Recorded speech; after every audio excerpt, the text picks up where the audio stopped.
knows about the grind. Yeah, the bubble grind. Now we have a guy that could probably get in there if you... It's game day. The Edmonton Oilers hit the road once again.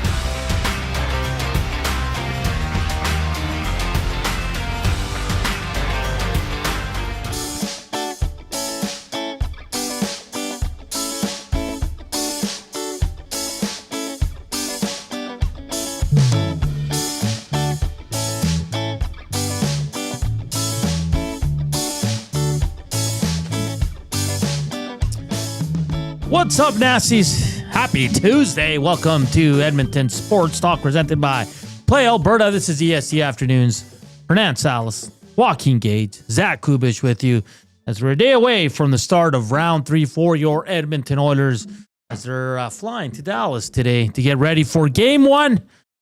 Third round kicks off today. Florida, Carolina. It's a quick turnaround for Florida, Joaquin. Yeah, it's not like they expended a lot of energy. Sweet hoodie, bro. Like that? Yeah. Should have took one when they were there. Damn, I didn't know they were free. Like, I didn't know they were giving them out. Yeah, me neither. I just said, I just looked and said, hey, it's mine now. It's pretty cool because it has the inside. Look at this. See the inside of the hood? That's pretty dope. It is.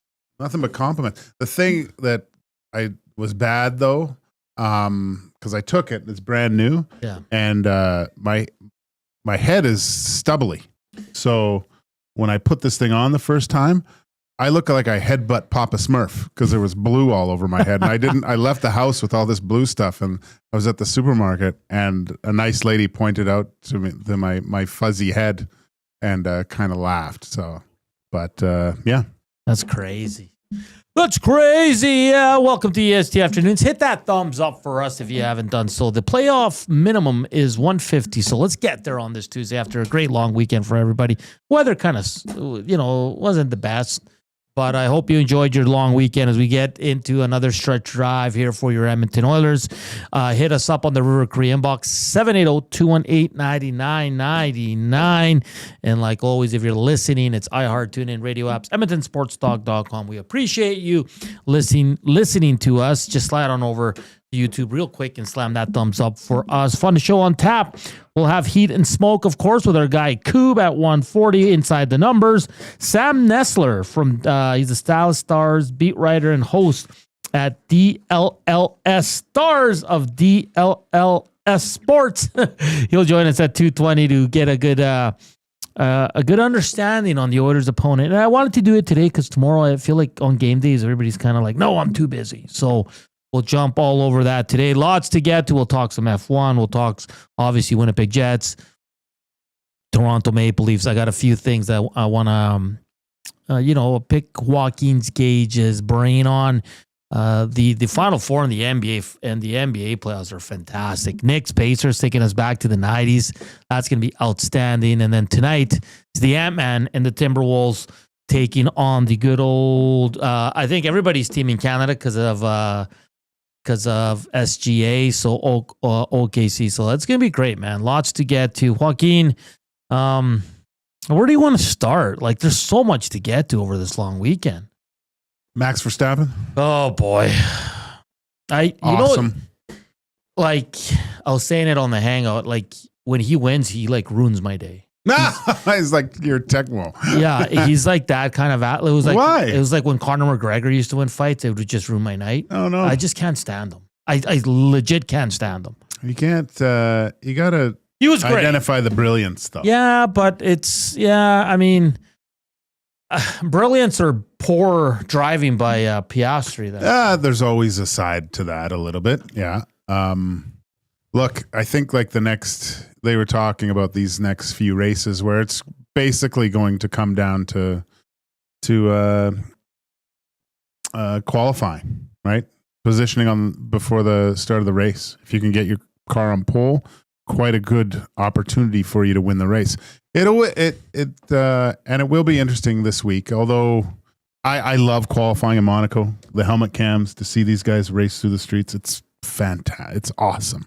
But usually not a lot happens in this race, but they are going to the two mandatory tire change or pit stops, right? Or two mandatory tire changes is what it is. Yeah, so like this is a good time to use a wild card chip because if you have the McLaren, Verstappen, and Mercedes, and they're all sitting in the top 5 positions, you're pretty good chance that you're going to hit because there's really no passing at Monaco. Yeah, but there's not as many points as, say, a sprint race. Yeah, that's another good point. Yeah, the race was, off the hop, good. Verstappen with a killer move. It looked like Russell was going to get by too. Well, I thought he was going to get by both. Yeah, he had but he was pissed at Piastri because he was what the too hell? slow. And then Ferrari, good for them. Unfortunate for Antonelli. He Colapinto. That really guy killed hurt. me. I put him on both teams and he destroyed me. Who surprised me a lot with the upgrades that I think it was a new floor for Aston Martin, and they were a lot better. Still where they normally are. Well, Alonso was really frustrated. Said he's the effing unluckiest driver. Yeah, I know, but it was to me it was a positive sign for that team.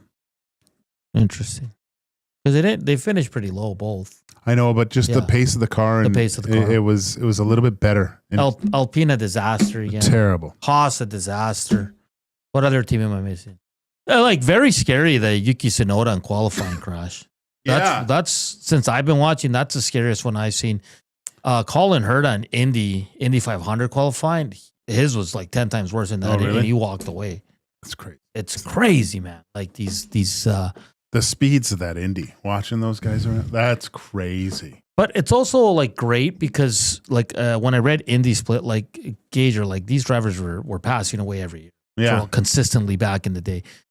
Yuki Tsunoda and Colin Herta, the accidents they had back in the day, they're probably not talking about it. Now it's like, I'm okay, and they just walk out. I know. The safety measures have been amazing. Yeah. It's funny how they didn't, that halo that was introduced not too long ago, and the pushback from all the teams on that, they didn't want it. And how many lives it saved. Like even a few years ago, and I think it was at Imola where Max rode up on top of Lewis, right? And the wheel actually touched Lewis's head a little bit, but would have crushed him. Hey, there's a little dog in here. Dog in here.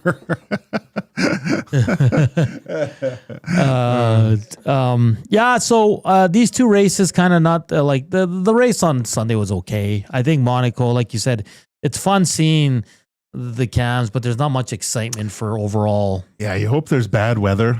At Monaco, because then you're going to see some sliding and stuff. And something that affects the strategy a bit more. Obviously, with the mandatory 2 tire changes, you're going to have to implement some sort of strategy there. Yeah.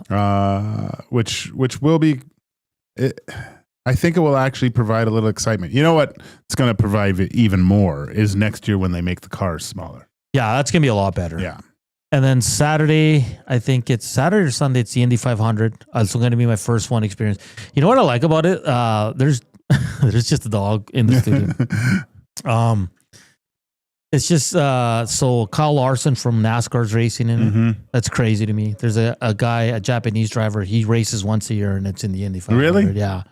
So it's like, I guess you can qualify or you can join the race. Obviously you have to be, but Kyle Larson, who drives NASCAR, to be in Indy is pretty cool, man. Yeah. It's so look into that. We'll talk more F1 as we go through the week because we'll tee up the Monaco race, of course. It's probably the bougiest race of all. It's just an amazing event. Yeah, just go find feeds like the nightlife in Monaco.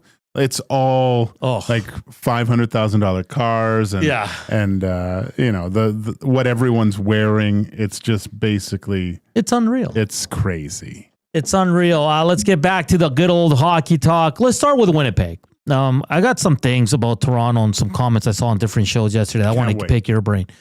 A tough game. Mark Scheifele with the news of his father's passing, really hard. Scored the goal, which was absolutely amazing. He's in the box for the game winner, which is, unfortunate. But Winnipeg again, just outside of that, which was very sad, and you feel for Mark Scheifele, but what a warrior to go out there and play the way he did. He was really good. I mean, the penalty's a penalty. It is what it is. But overall, he took a goal away, kind of. Yeah, exactly. Exactly. It was a breakaway. Give your team a chance to kill it on the PK. I had no problem with it. Yeah, but just looking on the hockey side of things, I know Haas on the Log Shop said they're missing that second line center. What's up with when you see Winnipeg? Because remember, all year we were saying like there's something about like this team. They've been really good in the regular season, but I had a feeling they wouldn't get far in the playoffs, Gager, and I was not wrong. And I think many had the same feeling. What do you make of this Winnipeg Jets team? The one thing about the playoffs is it's such a great revealer of what you have. You know, looking through the lineup of the Winnipeg Jets.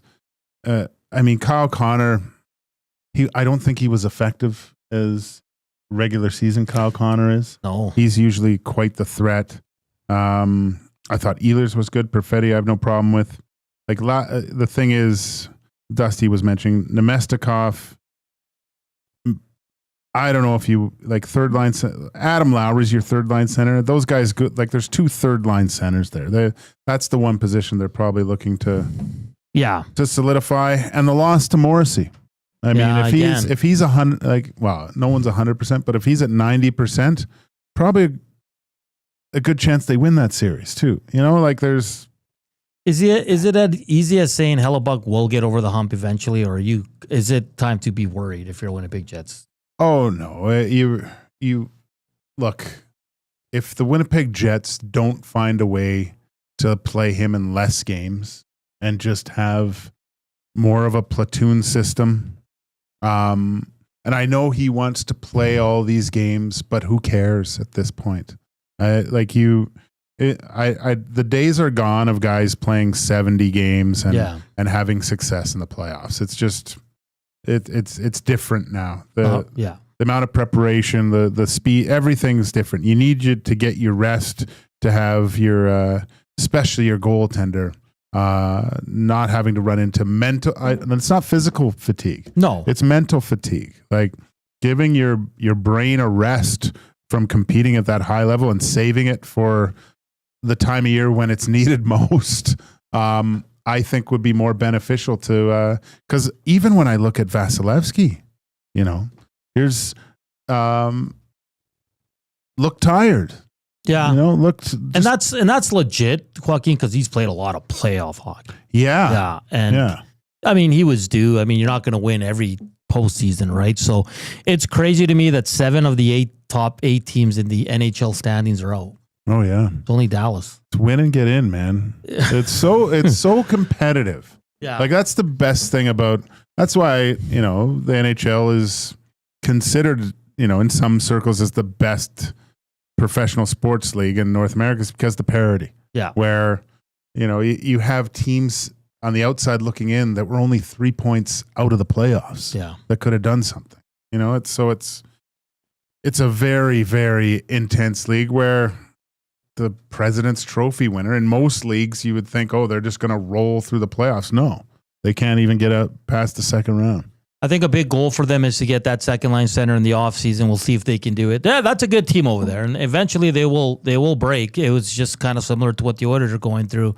I know some people are comparing them to Toronto, but I don't know if I want to go that far just yet. Winnipeg. No, exactly. So, listen, and a lot of people are asking about Ekholm. We don't know if he traveled. We'll wait for the media that traveled with the Oilers. We'll see what the word is there.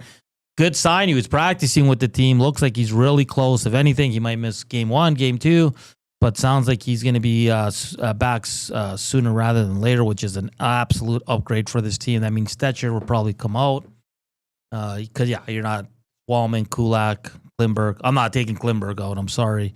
So it'd be a welcome addition for sure for the Edmonton Oilers. We're going to get to the Toronto. We'll say the Toronto Maple Leafs for the second segment.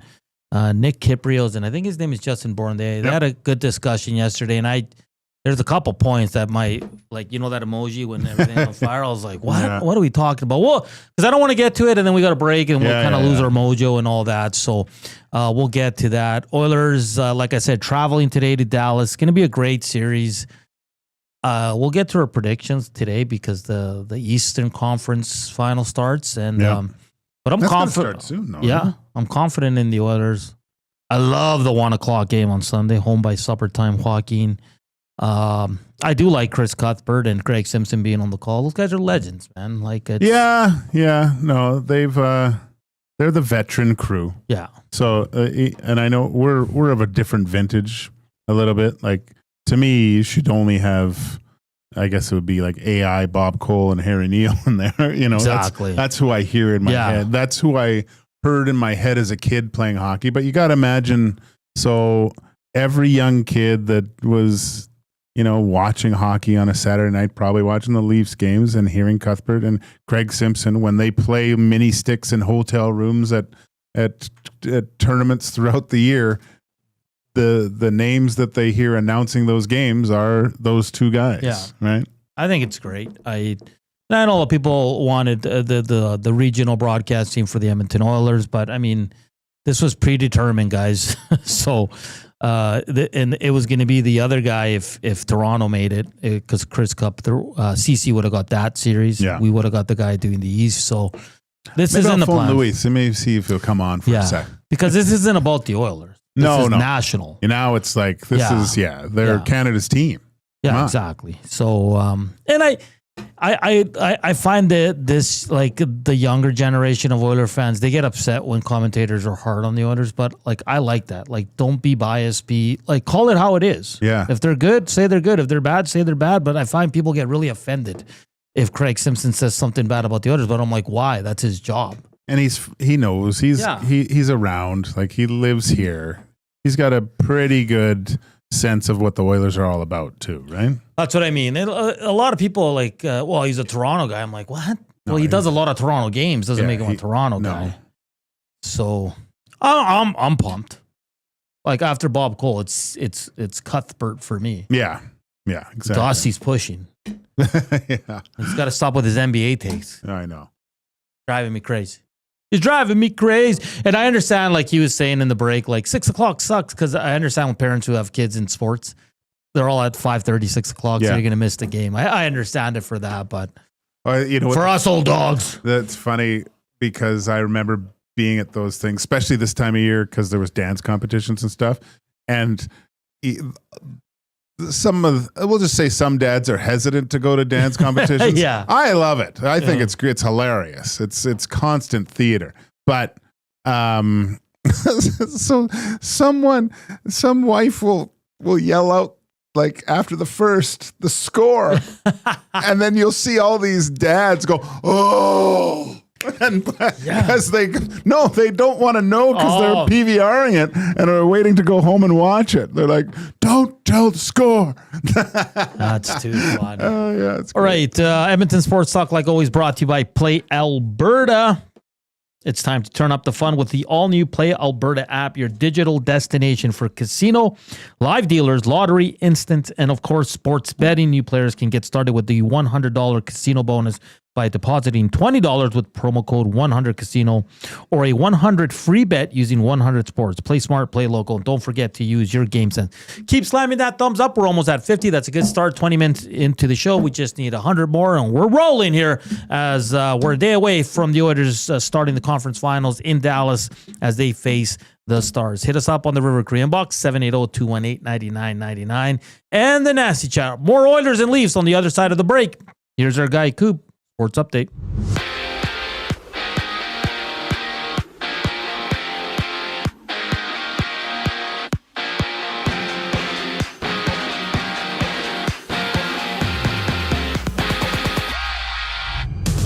Overseas, Canada and Sweden are on the ice early in the second period. Canada leading 3-1 with Ryan O'Reilly, Tyson Forster, and Travis Sanheim scoring for Canada. Elsewhere, Germany and Denmark are locked at zeros early in the middle frame. And with the Final Four set, the Eastern Conference Final kicks off tonight in the NHL.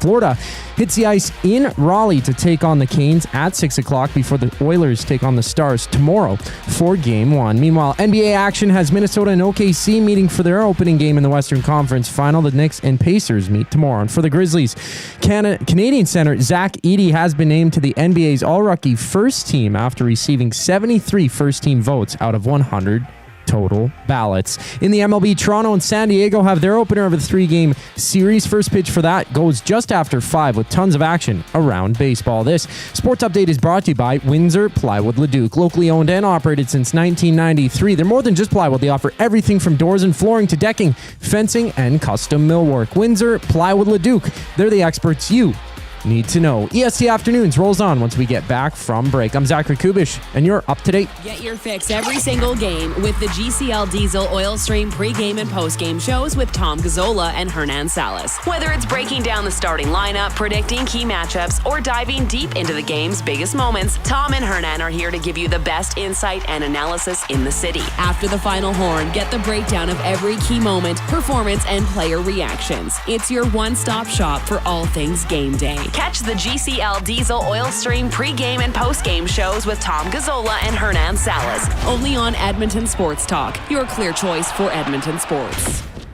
Craving a late night snack? Hit the Banquet for our new late night happy hour. Sunday to Thursday, 9 p.m. till close. Try favorites like sweet and spicy lettuce wraps or our Banquet burger and fries. All at happy hour prices. The Banquet. Get real. Play hard. Time out, Edmonton. The new Play Alberta app has arrived, and it's here to make your gambling experiences more fun, exciting, and secure.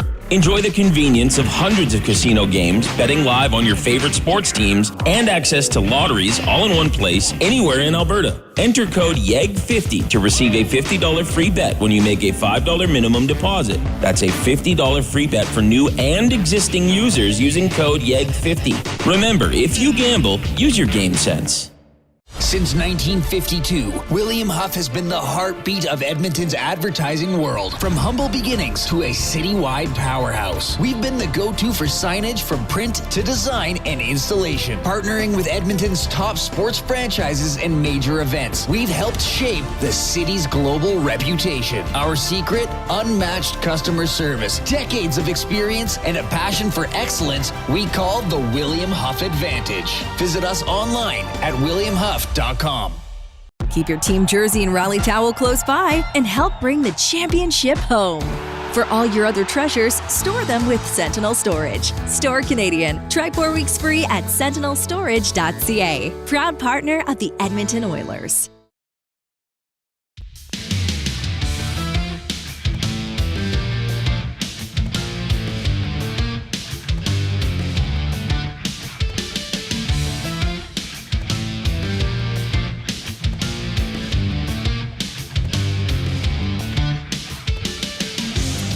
It's 1:24. Welcome back to EST Afternoons here on Edmonton Sports Talk. Hit us up on the Nasty Chat, the afternoon inbox, like always, brought to you by the River Cree Resort and Casino, home of Tap 25 restaurant, where the entire menu is 50% off 7 days a week from 2 to 5 p.m. Joaquin, like always, I want to ask you so Nick Kiprios, Justin Bourne, and some other fellow, I can't remember his name, we're doing a show yesterday talking about the Leafs and their struggles and the core four. Couple comments were made. I'm going to throw them your way, and I want to get your thoughts, okay? And I wanted to ask these two as well. So I'll start with Nick Kiprios' comment. He said that he doesn't think Matthews can be the guy, and he's more of like a Malkin. He needs 87. But the comment that stuck, first of all, do you agree with that? The second part is, he goes, Malkin is nothing without 87. I think Yevgeny Malkin, if he wasn't on the Penguins, would still have a Hall of Fame career. That's how good he is. So I guess the first part, is he right on Matthews that he needs another superstar to kind of lead the way and he's kind of the secondary guy? And the second question is, Malkin is nothing without 87. Yeah. I don't know if that fit exists where what will allow Austin Matthews to excel in the playoffs. Hasn't shown. I've only watched one game where he showed that he was willing to do everything on both sides of the puck, and everything other than that has been very pedestrian. Hasn't been enough. Where hasn't dominated a game, and I'm not talking just the eye test alone of just wow. Did you see Austin Matthews tonight? It's regular. He's got one gear. It seems like it varies sometimes. But Would someone else, and of course he's going to garner like a lot of attention in the playoffs, and it's going to be very difficult. Would another kind of superstar allow him to maybe get away from certain matchups? But you already have 4 guys that should be able to break through at some point. So to me, he hasn't shown me he can be the main guy, but I don't know what the answer is that complements him to be the 60, 70 goal scorer that we see from times in the playoffs. Because you make a good point. He is playing with stars. Like Marner's a star. Nylander's a star. Tavares was a star. But right now he's a really, really good player. So it's like, okay, so when we're talking about superstars, we're talking McDavid, Leon, Kucherov, McKinnon. So would Matthews benefit from playing with those guys? Probably, yeah. I mean, because he wouldn't be the guy. Yeah.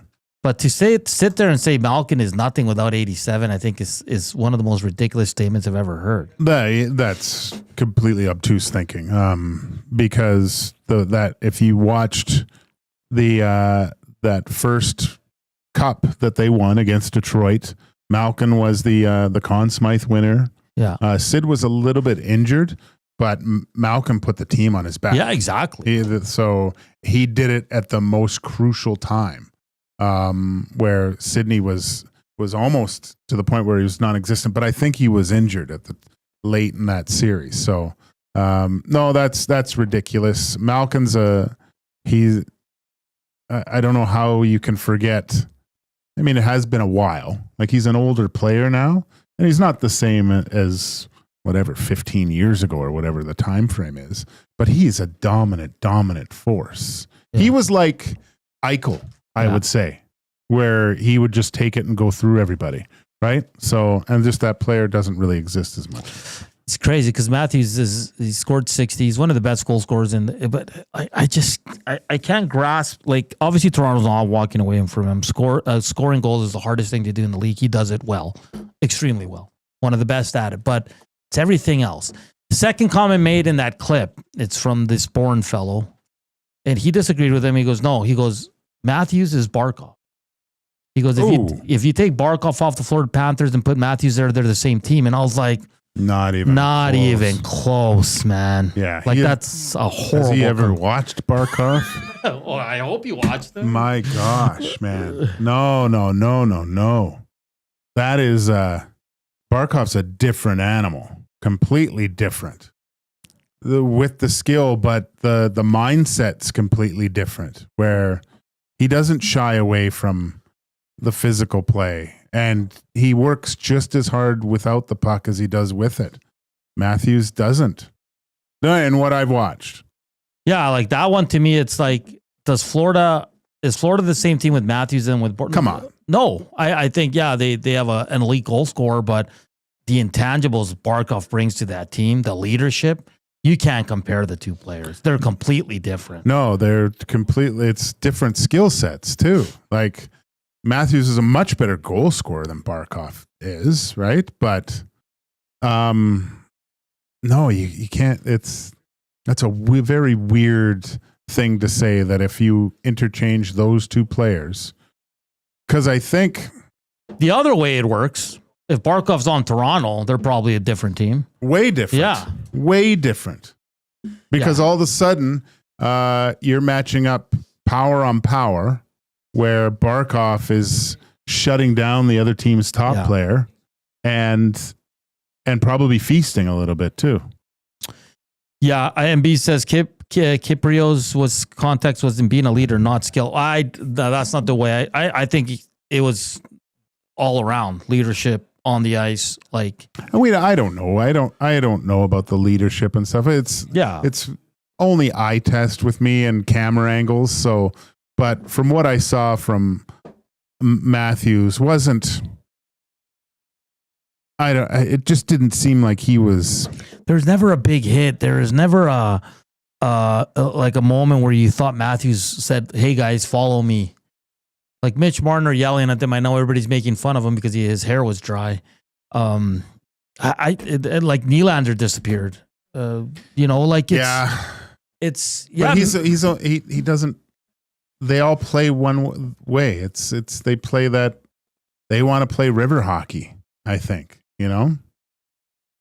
Yeah, I don't agree that Matthews Barkov comparison. And if Matthews is in Florida instead of Barkov, they're the same team. Look, I still think they're good, really good. Florida with Matthews.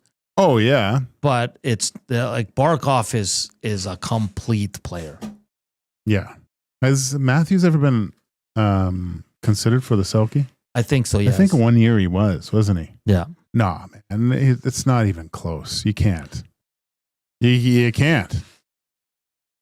It's not. It's not there. It's crazy to me though. Like that, to lose that bad, Joaquin. Well, that's the thing. I think if they would have lost, and gone down with the ship instead of not even getting on it. Yeah. Show something. It was it was nothing. They had nothing. I was watching that second period, and I can't remember saying to the GF, holy, Toronto can't get the puck out. They were all just standing there. Just no movement, no nothing. I think you saw Berube yell, move your feet. Yeah. He's stunned. He looked stunned at what was happening. Yeah. He couldn't believe what was going on. And just the whole series, it's got to be so gut-wrenching for all those Leaf fans. No chance Tavares Marner come back? Tavares, yes. Okay. I think. Way cheaper. I seriously, I offer him a little bit more than league minimum. And go, look, man, we want you back, but we need 35. You're 35 years old. You're looking at a 3 or 4th line, line center role. That's where we need you. But we need your cap space so we can build and maybe get a few more players to get us over the top. And if you want to be part of that, I mean, they've made the playoffs. What? How many years now in a row? 8 years, whatever it is. I mean, they can get there, but they need something else. Maybe it is a Sam Bennett. Maybe it is an Ekblad. Maybe it is a Marchand. But they've tried everything outside of separating the core four. They got to go start there, Joaquin. Oh, you can't. You've tried it enough. These guys, I'm not saying it won't work somewhere else. Sometimes a change in scenery is good. But these pieces of the puzzle don't make a picture of continual success at a playoff level. I'm not saying win a cup. Yeah. Okay. Because I'm tired of hearing, and they mentioned it somehow, Toronto deserves a Stanley Cup. Why? You don't deserve, no one deserves a Stanley Cup. Yeah. You earn a Stanley Cup, even to the point where people say, oh, McDavid deserves it. No, you earn a Stanley Cup. Okay. He doesn't deserve a Stanley Cup. That phrase is ridiculous to me. But you've seen the reasons of why you've been losing, and it's not that hard to point out the reasons why you're not there when you go into the deep waters of the playoffs. This team might be very different come next October. It's going to be a fascinating offseason for Toronto. This whole narrative that the fans and the media are too hard. Come on, every Canadian city's the same.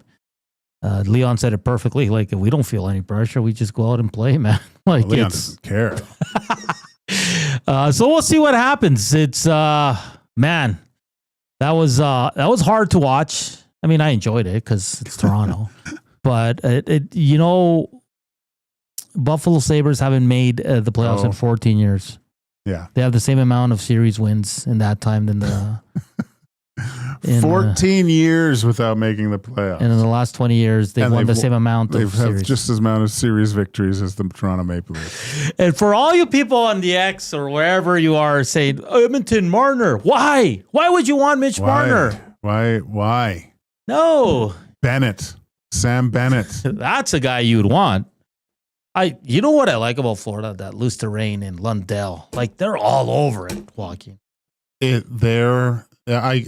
I said it last year in the playoffs, what the Edmonton Oilers have to do is somehow avoid this Florida Panthers forecheck. It is relentless. Oh boy. And it's systematical, and it's one of the most perfect things in hockey right now.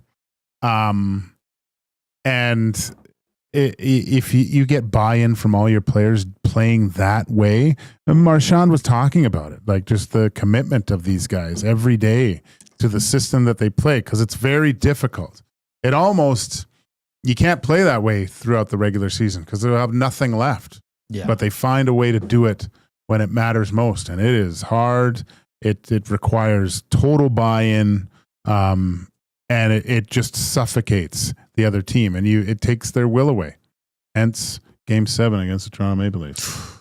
But part of the reason why Philip Broberg got a massive contract offer was his ability to avoid that forecheck last year in the playoffs. That's a good point. That was probably it was, and that's what you have to do. I don't think the Dallas Stars have that consistent they're good, but it's not like the Panthers. Yeah, we'll get to more Dallas, Edmonton. Of course, we have all day tomorrow. Tom will be live at BP's Westgate for 5 o'clock. It's during the week. It's going to be a 1 hour pregame. Reed will go 2 hours. And of course, we have full coverage here nonstop. So keep it locked on Edmonton Sports Talk.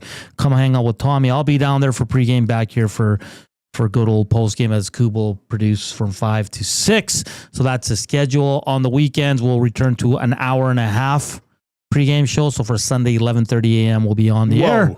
11:30. Which will be great. Tonight's an early game, but Toronto, a lot of interesting stuff's going to come there. We'll see what happens with Shanahan, Marner, Tavares, what other moves they make. I think a big priority for them is get Matthew Nyes, because that guy's a gamer. Oh, he's a gamer. He's great, man. I would keep Tanev. I think they got some good pieces on the back end. I like Stolars. I think there is there, but they gotta go away from the core four of Toronto. Another disappointing. 3 jerseys hit the ice in the third period. A beer hit the ice. The booze. What do you do? Even the booze were low energy. I mean, the one thing I can say, the Toronto fans in the building suck. They do suck. Like you had announcers. You had Craig Simpson saying how quiet it was in there. They got to get something going. Like you might as well just. It was like the bubble year. No fans. Just pipe in fan noise then, because it was just the only time you heard them was exactly that, when they booed. Like, come on.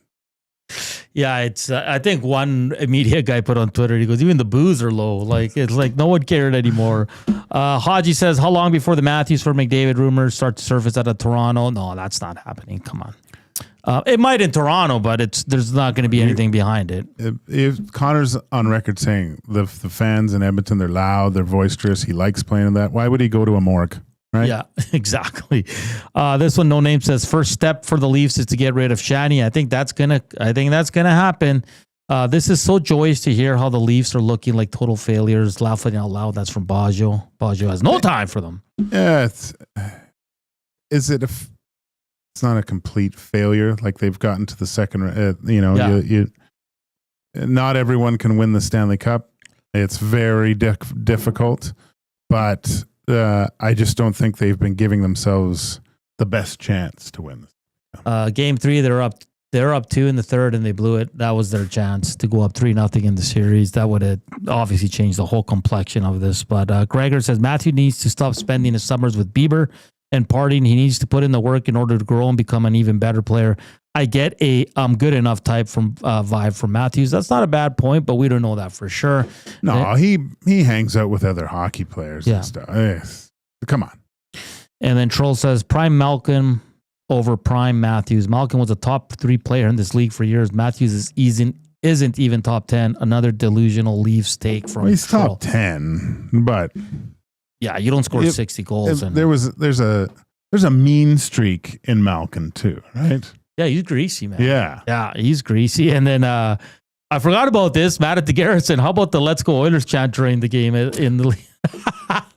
That's tough. That is tough, man. All right, 64 thumbs up. We've kind of stopped our good streak here. So let's get to over 100 before the hour is up. Please slam that thumbs up. Subscribe if you haven't done so. Also hit us up on the Nasty Chat and the River Korean Box 780-218-9999. We're going to have some fun coming up next. Heat and Smoke.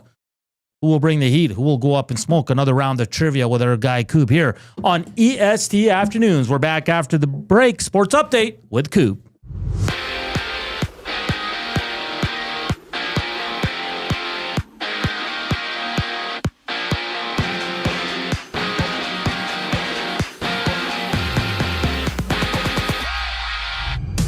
Overseas at the Hockey World Championship, Canada leads Sweden 4-2 midway through the second period. Macklin celebrating scoring the most recent goal for Canada to extend the lead back to 2. And the only other matchup has Germany and Denmark locked at zeros near the end of the middle frame. While back in the States, the Hurricanes and Panthers clash for Game 1 of the Eastern Conference Final. Florida sweeping the Canes in their only playoff series back in 2023. On the court, Shea Gilgeous-Alexander and the Thunder face the T-Wolves in Game 1 of their series to determine the best in the West. Tip-off for that one goes at 6:30. Meanwhile, Canadian center Zach Edey of the Grizzlies has made it to the NBA All-Rookie First Team with 73 of 100 total votes in favor of Edey, making the All-Rookie First Team. In Toronto, the Jays and Padres have their opener of a 3-game series. That one starts at 5:07. This sports update is brought to you by the Capital Care Foundation. Financial support deeply affects residents at Capital Care, and whether it's a one-time donation or monthly contribution, every penny counts. Find out how you can donate at capitalcarefoundation.net. We test the boys with some trivia on the other side of the break for Heat and Smoke. I'm Zachary Kubish, and you're up to date. The EST Hangout. You played Trev yesterday. Defensive struggle. 14-0 win, Washington, though. I got my first game in. Yukon Jack was here. Dominating performance by the Green Bay Packers. And Jay hates me, as in my Tecmo mode. I don't like to use the You word really hate. dislike my persona around Tecmo. I think you're arrogant. I am. I'm not. It's not. You don't think it. I am. I feel you're a bit of a dick. The EST Hangout, presented by Sentinel Storage. Weekday mornings 9 to 11, only on Edmonton Sports Talk. Your clear choice for Edmonton sports. Your home for great performances is the River Cree Resort and Casino. My mother used to let us not lock the doors. She's like, if you're locking the doors inside of the house, it means you're doing something you shouldn't be doing. Yeah, that's why we lock the doors. Host of the Bad Friends and Whiskey Ginger podcast, don't miss Andrew Santino, Freeze Peach, live at the River Cree May 22nd. Michael, what are you doing? We have locks on the outside of the house to keep criminals from coming inside. There's no criminals inside of this house. Yes, there are, Karen. Get your tickets at rivercreeresort.com. Excitement, bet on it. Hey Edmonton, ready to take advantage of lower rates and better pricing? South Fort Chevrolet in Fort Saskatchewan has you covered. From rugged trucks to sleek SUVs. And with over 40 years in business, you can trust that you're getting the best deal on your new ride. As the proud title sponsor of the Nielsen Show, EST listeners can drive a little to save a lot with South Fort Chevrolet's transparent pricing and down-to-earth sales team. Visit us today in Fort Saskatchewan or online at southfortchev.com. Looking for quality building materials and friendly advice? Visit us at Windsor Plywood Leduc, family owned and locally run since 1993. From interior materials for doors, flooring, baseboards, and all the finishing touches to all you need for your outdoor projects like cedar lumber for decks and fences, plus all the plywood you'd need. Our full-time on-staff carpenter can help with anything odd-sized or custom, and from domestic hardwoods to exotic selections, we've got you covered. And if we don't have it, we'll track it down for you. Windsor Plywood Leduc. We're the experts you need to know.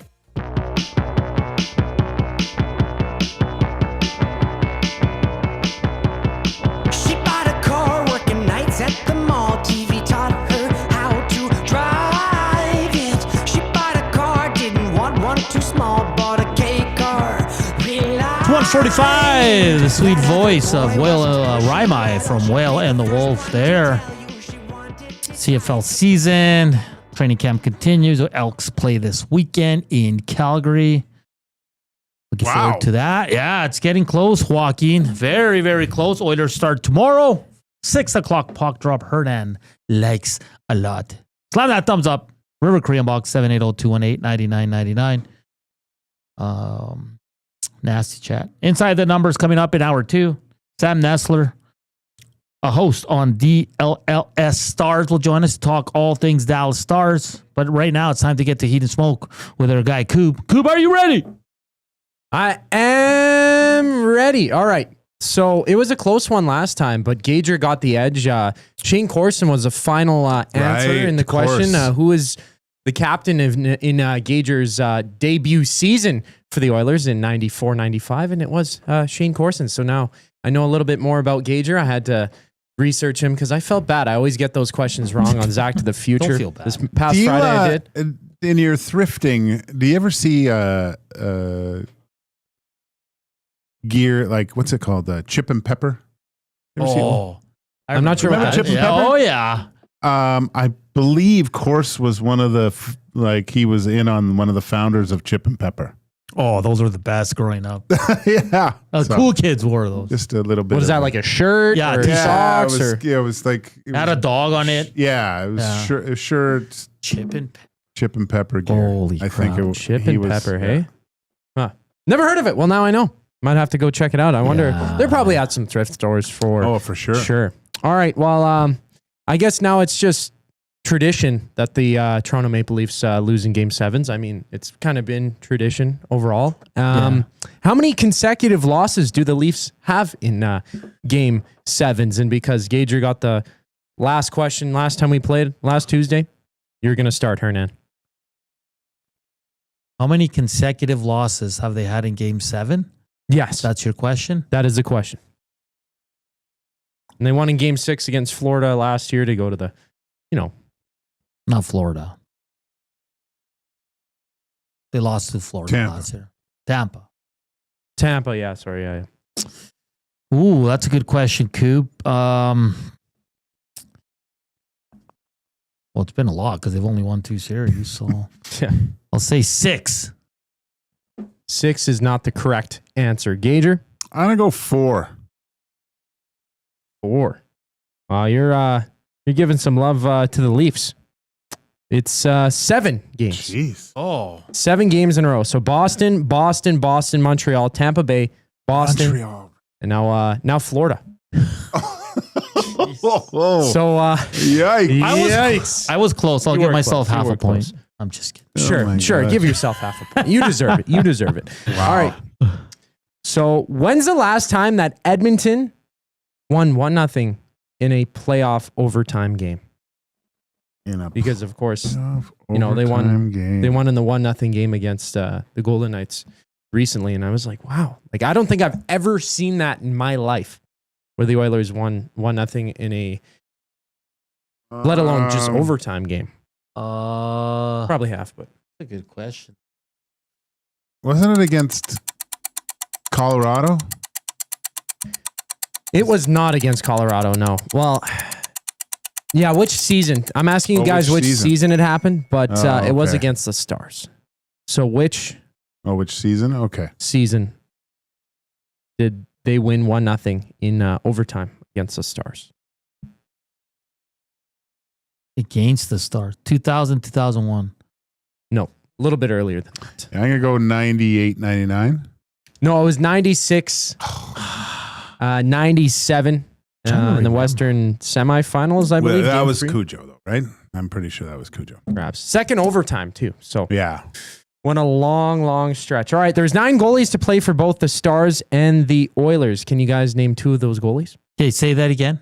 There's 9 goaltenders to play with both the Stars, and I guess it'll count the North Stars as well in the franchise history, and the Oilers. So to play for both of those franchises, can you name 2 goaltenders who played for both franchises? And I guess, Hernan, you'll go. Sure. Both franchises, eh? I know it. I got one. Who is the other one?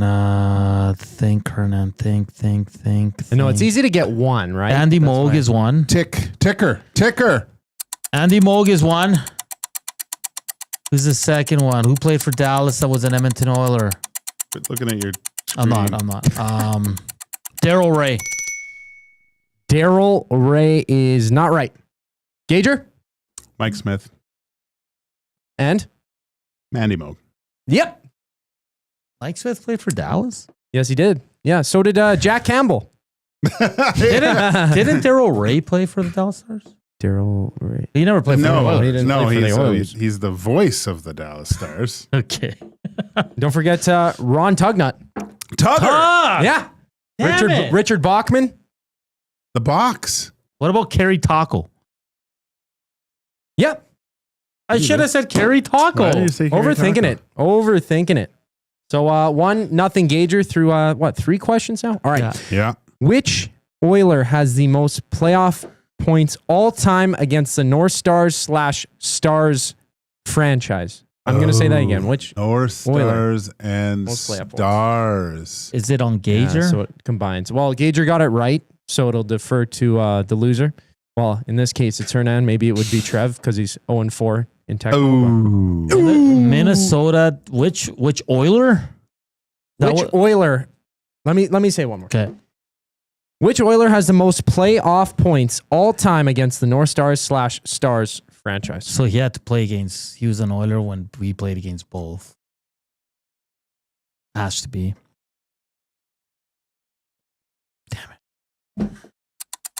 Picker's going again.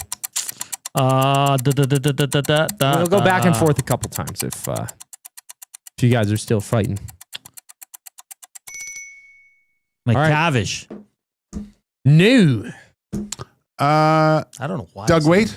Yes. Damn it. I was going to Yes. say that. He had 22 points in 27 total games played against the Dallas Stars or any Stars franchise. And then 19 points, Ryan Smith, second on that list. Mark Messier, 12 points. Suck it, Hernan. Did McTavish have a chance to play against the Dallas Stars? Did he have a chance to? Yeah, he would have. Yeah. Yeah. Okay.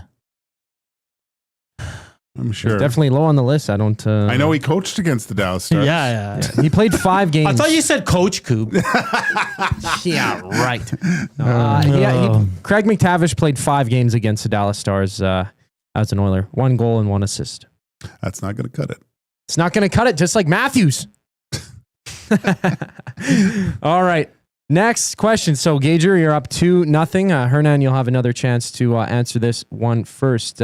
Which Oilers goaltender has the most wins against the Stars franchise? Either North Stars or Dallas Stars. Which goaltender has the most wins against Dallas Stars / North Stars in playoffs? We're sticking with playoffs because it's postseason. I'm going to go with Tommy Salo. Yes. Yeah. That's my There was boy. actually 2 answers.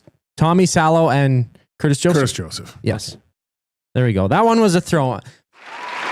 Oh, now you give the claps to yourself. Okay. Okay. You gave I the see clap how it to is. himself a lot. Did you know that? Yeah. You were going to say Cujo though. Yeah, I would say okay. No love for Tommy. Eh? Yeah, whatever. 2-1. Alrighty. Which Oiler has the most goals against the Stars franchise? Again, North Stars and Stars in playoff history, in their playoff career. Most goals? Most goals by an Oiler against the Stars in the playoffs. I think I know. Geez, that's a tough one. I know, right? I'm going to go with Ryan Smith. Yeah. He had 12 goals in 32 games. The next closest, Doug Waite with 8.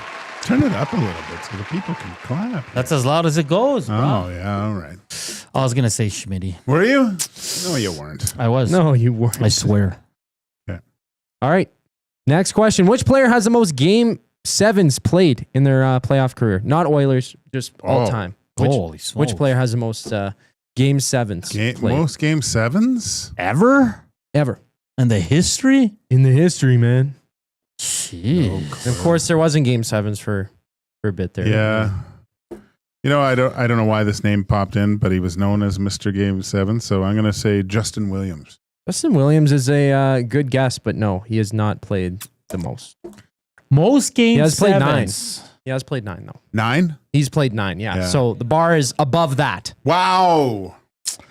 It's got to be Detroit, Colorado, or New Jersey because they've been in the playoffs a lot. Or Tampa Bay, maybe, too. Bobby the League. Stop it. Scott Niedermayer. That's a good one. Scott Niedermayer. No. Okay, let's go back for one each. Come on. Second guess. 7, game 7s, lots of playoffs. Let's go. Jeez. Steve Yzerman? Stevie Y. No, he's not in the top 15 here. One more. Guess. Hernan. Who are the oldest guys in the league? In the league actively, it's Corey Perry, Brent Burns, and I'm forgetting the other one, but they're from the 03 draft. Well, it would have been Marc-Andre Fleury. Stevie Y. I just said Stevie Y. Oh, sorry. I meant Joe Sakic. Joe Sakic. No. Who was it? Patrice Bergeron and Zdeno Chara. Really? Both with 14. And then now Brad Marchand with 13. Wow. Scott Stevens has 13 as well. Glenn Anderson with 12. Nicholas Backstrom with 12. Ken Danico is up there. Krejci. Alex Ovechkin with 12 as well. And surprisingly, Milan Lucic has played 11 Game 7s. Really? Yeah. The more you know, boys, the more you know. Corey Perry's up there. He has 11. That's impressive. Oh, yeah. That's very impressive. Andrew Ferentz, 10. Does he really? Yeah. We should have him on the show. Yeah. There we go. All right. I think this has got to be the tiebreaker here, no? No, it's tiebreaker. 3-1. Or no, it wouldn't be the... Yeah, it's 3-1. I guess it's not the tiebreaker. Well... Just to make it respectable. That's right. Well, I guess so. Sure. I'm Florida Panthering you right now. You are. There is just one question left, and it is, which player has the most Game 7 wins in their playoff career? Which player has the most Game 7 wins? Yeah. Gage, you get the first crack at it. I'm going to go with...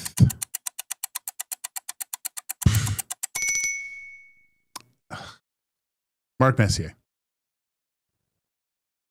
No. Which player has the most Game 7 wins? Yes. Patrice Bergeron. Good guess. I don't see him here. Well, he's played the most, so... He's played the most, but he hasn't won the most. Another guess, boys? There's a few players with this. Really? Yeah. Game 7 wins. Oh, Justin Williams. Yes. Yeah. Yeah, he has 8. He shares that with 7 other people. Brad Marchand also has 8. Glenn Anderson, Joe Pavelski, Carl Hagelin. Really? Justin Williams, Ryan McDonough, Ray Bourque, and Brad Richards. He's played 8 Game 7s. He has 8 Game 7 wins. That's impressive. Yeah. So he He's has a the good best player. winning percentage. Sorry about that, Hernan. Yeah, I got my butt Wow. kicked. 4-1. You should be used to it by now. Oh. 4-1, just like the Well, Oilers? I always know the questions you get to answer first, so it's a little unfair. Right. Right. That's what they all say. That makes sense. Good questions. Well, I knew Ryan Smith, but you got to answer first. That's all I'm saying. No, you beat me fair and square. I can't take it anymore. I just... This you sound like a maple leaf right now. Why don't you go yell at the bench with your dry hair? Too many passengers on my team. Oh my God. You know, when you say that, you should always say, and I include myself. Yes. Yeah. Like you had a ticket on that bus too there, big dog. Wow. Unbelievable. Portions of this hour brought to you by the Canadian Brewhouse. Make your birthday legendary at the Canadian Brewhouse. Epic food, killer drinks, and a vibe you can't beat. Plus, get free nachos with our app. Book your party now. The Canadian Brewhouse, our house is your house. Coming up in hour 2, Inside the Numbers.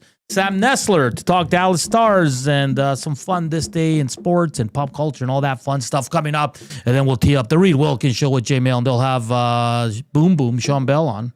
Boom Boom. Boom Boom.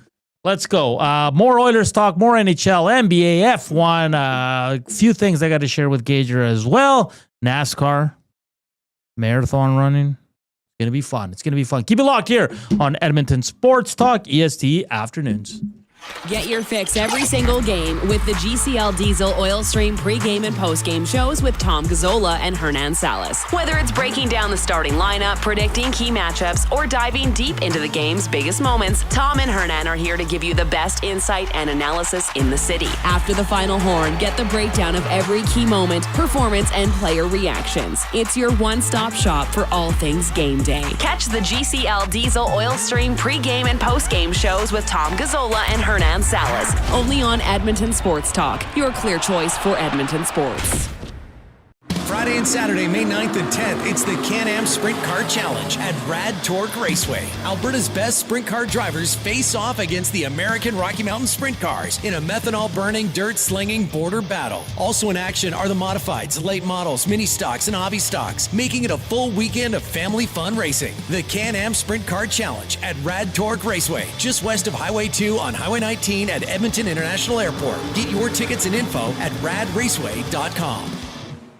You've heard the name, but what does it mean? For over 66 years, William Huff Advertising has supplied signage from screen printing to digital to LED with design, production, and install in-house. It's a one-stop shop for all your signage needs. Edmonton owned and operated, William Huff has been trusted by the biggest companies and teams in the City of Champions and many others across the country to do the job. If you're looking for a way to get the word out about your company or event, they are the answer. Go to www.williamhuff.com. Their results speak for themselves.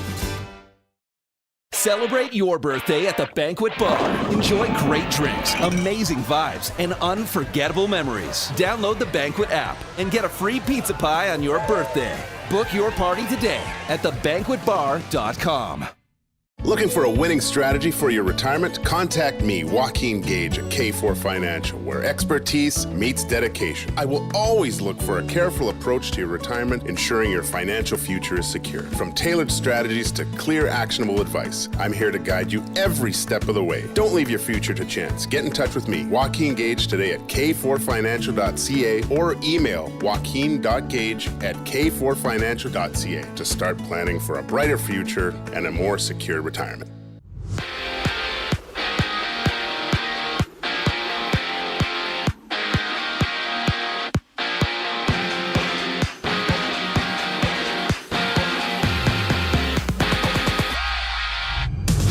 Overseas at the Hockey World Championship, Canada controls Sweden 4-2 at the end of 40 minutes, having Macklin Celebrini, Ryan O'Reilly, Tyson Forster, and Travis Sanheim all scoring for Canada. Elsewhere, Germany has taken a 1-0 lead over Denmark with 20 minutes to go.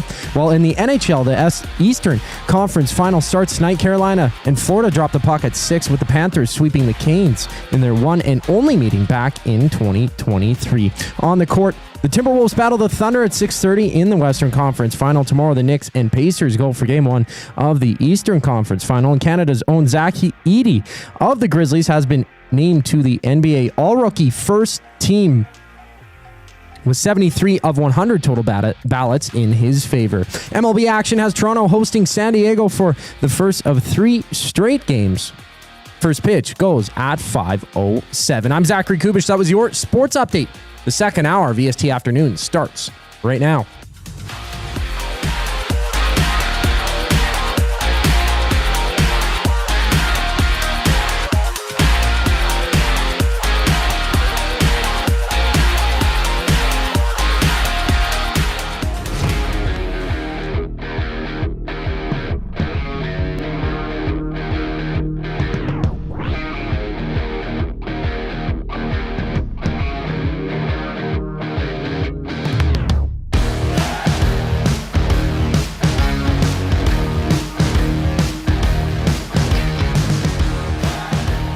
It's 2:04, hour 2 here on EST Afternoons. We're back after a nice long weekend, the May long weekend.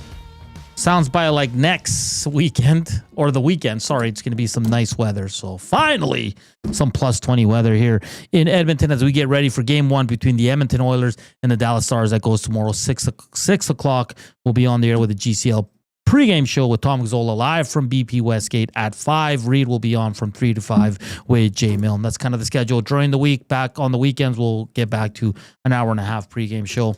Of course, always followed by the always fun and entertaining post-game shows. So keep it locked here on EST Afternoons. Sorry, not keep it locked. Well, yeah, that too. But on Edmonton Sports Talk, we'll have full coverage like we have through the first 2 rounds. Hit us up on the Nasty Chat, River Korean Box 780-218-9999. And the Nasty Chat, of course, VR says NASCAR and marathon running? Don't threaten me with a good time. I've officially become boring, Gager. Marathon running. I signed up for the half marathon I'm doing with my boyfriend. Like when you say marathon, say half marathon before. Don't half marathon. Easy. It's still a lot, man. Yeah, you're not from Kenya, okay? You're from Chile. Yeah, Yeah. Any big Chilean long distance runners? I don't know. I know they have some good golfers. Joaquin Yeah. Niemann, Pereira. What's their major sport? Soccer. That's it? Yeah. Well, like individual Olympic sports, maybe. Oh, that stuff. Is there like a big congregation? They have a really good girl in karate. Oh yeah, she won the gold at the Pan Am. Nice. Boxing at times. Yeah, weightlifting, stuff. Weightlifting. Yeah, stuff like that. Not really track, to be honest. No. It's hard to run with a dart in your hand. I guess. Yeah, but I'm signed up, so there's no turning back now. Well, I guess I could just not show up if I'm not feeling So it. where's the route? Downtown. So do we have to all go down there and cheer you You on? don't have to if you like to. Hand you water? You might have to carry me, man. Yeah, that's what I'm worried about. I'm not definitely not giving you mouth to mouth. I'll catch you early, maybe mile 1. Yeah, so they give you kind of the I'm gonna hold out a pack of smokes. They give you the route. Yeah. So I was looking at it yesterday. It's pretty. It's just doing it right. Like right now, I'm running about anywhere from 8 to 10 consistently. Like on Saturday, I did my best time. I was getting kind of down on myself because my times weren't improving. But Saturday, I felt really good, and my time was it showed improvement, and I felt better. So really good. And then NASCAR, watching. I finished both seasons. Oh, did you? It's up to date now from 20. Yeah, man, I might become a NASCAR guy. Really? Now. Like I tuned into the race because now it's just like Drive to Survive. Yeah. Like Once you get to know start, the personalities and what it's all about, and the playoff system. There's what really got me intrigued. So I tuned into the race for a bit, and it's pretty. I never thought I'd like cars just going around, but it's actually pretty entertaining when you know the storylines, the playoff cutoff, and all that. So running in NASCAR, man, I am officially boring. Wow. Sorry. That's not too boring. No? The running's boring, but I mean, if you start telling me you're watching running races, like no, then I'm getting worried about you. Like I like track and field though, like watching it. Yeah, but long distance running. Yeah, there's no point in that. My if you ever watch, I don't know, is it Drugs in Sport? There's a Netflix documentary. The girl, like my wife coached Carolina Costner, who was the Italian national figure skating champion for years. Okay. She dated the Italian speed runner, like speed walking guy who won an Olympic medal in Seoul, I think, for the speed walking. But then he got busted for PEDs. No way. But he was storing them at her place in it's not Gardena. She's from Val Gardena, but Oberstdorf. She has a little place. It's southern Germany, and was storing all his vials and stuff in her freezer. And she never did. She got guilty by association and had to take a year off of competitive skating because just he was her boyfriend at the time. Yeah, that's crazy. Brutal.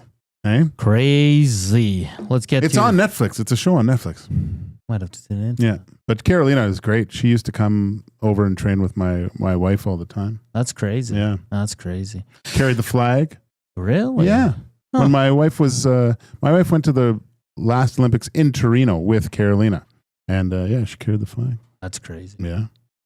Let's get to inside the numbers. Okay. For Play Alberta. Experience all the excitement of the casino in the palm of your hand. Download the Play Alberta app today and deposit $20 using the EST exclusive promo code 100casino for a $100 casino bonus. Joaquin, you know these teams met last year in the same situation, right? It was conference finals. No one gave Edmonton a lick in that series. No, I didn't. I said I think I said Dallas in 6. I don't think we can take anything from that series and bring it into this one. What can we bring? I mean, past experience is probably the only thing I can think of. There's a new player that's considered to be the front runner for the Conn Smythe, so there's something there that you can bring in. But on the counter of that, the Oilers are a lot healthier at this point, I think. Who knows? So They might all cancel each other out here. Great minds think alike, because that's what I wanted to get to. The number of new players. That's why I don't think you can compare. The Oilers have Podkolzin, Kapanen. Okay? They have Trent Frederick, who are all going to play in game one. Okay? 3 new players. There's a potential that Jeff Skinner and Arvidsson could play in this series. That makes it 5 forwards that are brand new on this team that can make the difference, right? Defensively, they have Jake Wallman and John Klimberg, who have been big pieces of this team so far. Okay, so it's different. So you have 2, 4, 6, 7 new guys on the Edmonton Oilers.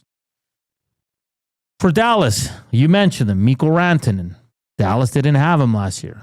They didn't have a player close to him, right? With that skill set.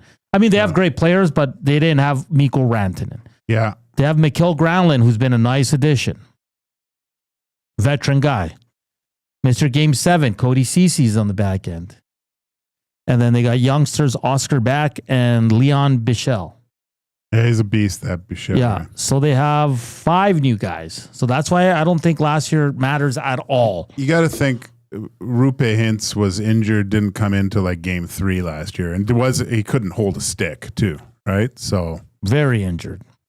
So in that sense, that's why I don't think we can compare what happened last year to this year. Now, same thing, Gager. Last year, the Oilers' PK was unbelievable in the playoffs, right? Like record-setting. Of the 4 teams left, 3 of them are in the top 3 in PK percentage, the lowest being 86%, and that's Dallas. Edmonton Oilers are at 66%, so there's a change there. An enormous change. Do you agree? I would have to agree. Yes. Okay. The Dallas Stars this year, their power play's 30.8. That's the best of the remaining teams. To change there. Edmonton's at 25%, which is not bad. Okay. Jake Ottinger has the best save percentage right now of the goalies. Wait, I gotta double check that. I might be wrong on that one. Yeah, here's something. When you go to, I don't want to sound like Canadians know it all or anything like that, but a lot of times when you go to the U.S. and the stat counters, they give a lot of the benefit of the doubt to especially shots on goal, where they're like clicking guys into a bar, with those little things. Oh yeah, that's a shot. So I will not allow you to discredit Jake Ottinger. Okay, all right. Jake Ottinger is the best save percentage of the 4 remaining goalies at .919, Joaquin. It was .910 last year. Peter DeBoer is he's an excellent coach. He's never lost a game 7. Mm-hmm. Could use that for your trivia, huh? The whole point of what I am saying this for inside the numbers, I'm still picking the Oilers to win this. Of course you're picking them. You want to get let's do predictions right now. I'm going to do mine right now. Oh my gosh. Yeah, what is it? Oilers in 5. No. They split to start. Oilers win both at home and finish it off in Dallas. Okay, what do you got? Oilers in 5. No, come on. I do. For real? Yeah. Then why'd you mock my pick? Because you're just, that's what you said last. It's series. Cool, what do you got? You're copy and pasting here. I don't know if people really want to hear what I got to say, because I don't think I'm in favor of the Oilers in this series. Okay. Now, I before the playoffs started, I had the Avs and Tampa Bay both in the final, but I thought both of those series on the east and west side of things were both a toss-up, and that whichever team would have taken that series would have gone to the final. I did doubt the Oilers last year, and once again, I guess you could say I'm doubting them this year, but I just think the Stars are a better team overall. I got the Stars in 6. They just have too much depth. Their defense is amazing, and Ottinger is way better than any of the Oilers goaltenders. Oh, wow. Hope your tires aren't slashed when you go home tonight. Why do you think the Oilers are better? Are going to win 5? This, like we were talking with Reed, this is the grittiest team we've seen from this core. I mean, they're finding ways. They're playing their best hockey. The 2 big guys on the Oilers haven't even gone off yet. and they're winning games. They're getting scoring from everybody. Everybody's sacrificing the body for block shots, for hits, goaltending. Both goalies are extremely confident. Chris Knobloch, every decision he's made so far has worked out. Every single one. Same thing as last one. The only down part is their PK and their power play a little bit, but those can turn quickly as well. But there's something about this Oilers team, Joaquin, that I don't think anyone can beat them 4 times in a series. Yeah, okay, that's yeah. Is that fair? Well, it's what you said. You see this Oilers team as different. I have to agree. I see them a little bit different, and this is again just going on the eye test from last series. The fact that they were watching the 2 games, the 4 teams.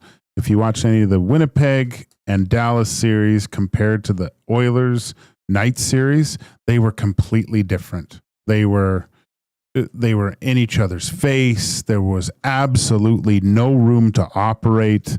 It was a different. It was a junkyard dog style of hockey that I think you need to have to be successful. So, and I just haven't seen that from the Dallas Stars as of yet. Even when I watched the Colorado series, I didn't find that overly physical as well. It was a very quick, fast, but the Oilers can play that way too.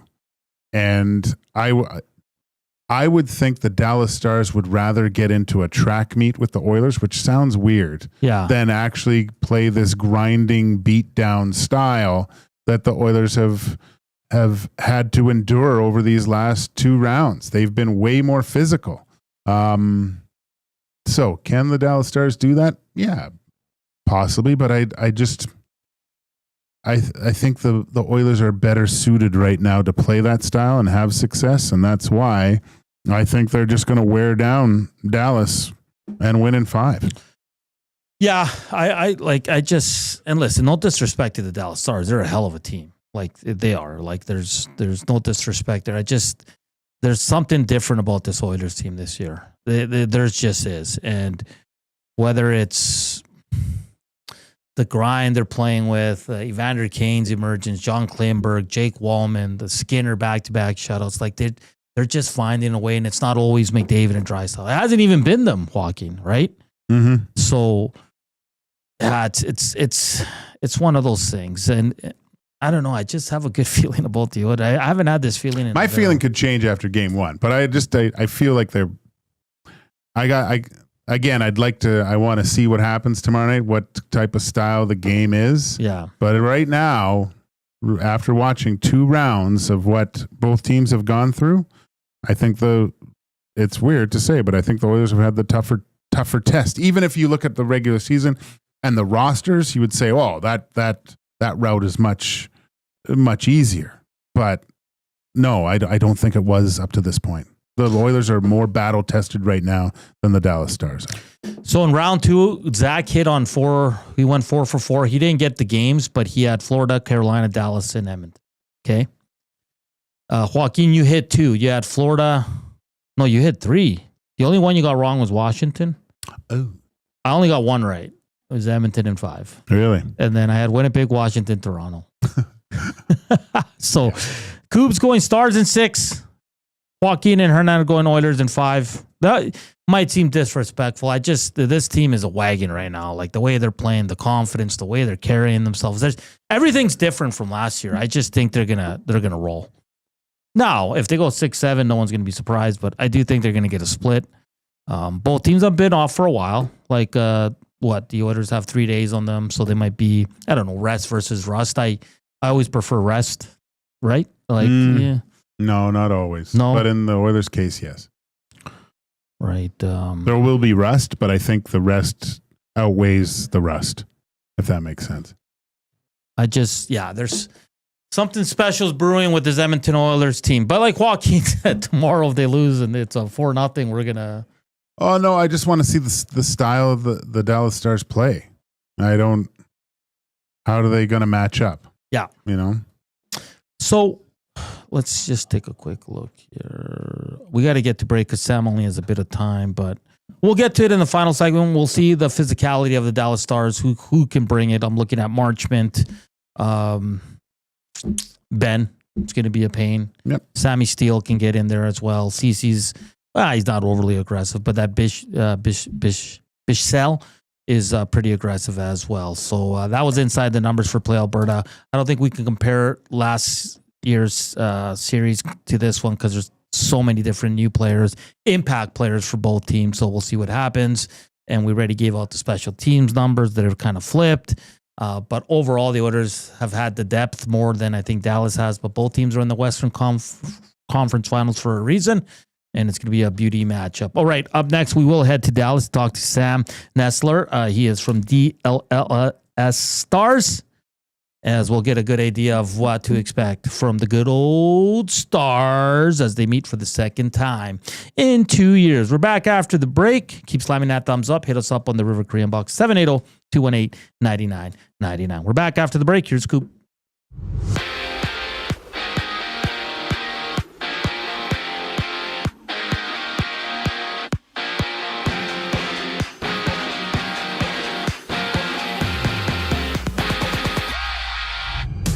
Nathan McKinnon has given Canada a 5-2 lead against Sweden at the Hockey World Championship with the game about 5 minutes into the final frame. Elsewhere, Germany has a 1-0 lead over Denmark early in the third period. And with the Final Four set, the Eastern Conference Final kicks off tonight. Florida hits the ice in Raleigh to take on the Canes at 6 o'clock before the Oilers meet the Stars in Game 1 tomorrow. And it's official. NFL players have been approved to participate in flag football in the 2028 Summer Olympics after all 32 team owners voted in favor of permitting their players to participate in the event. NBA action has Minnesota and OKC meeting for the opening game in the Western Conference Final. The Knicks and Pacers meet tomorrow.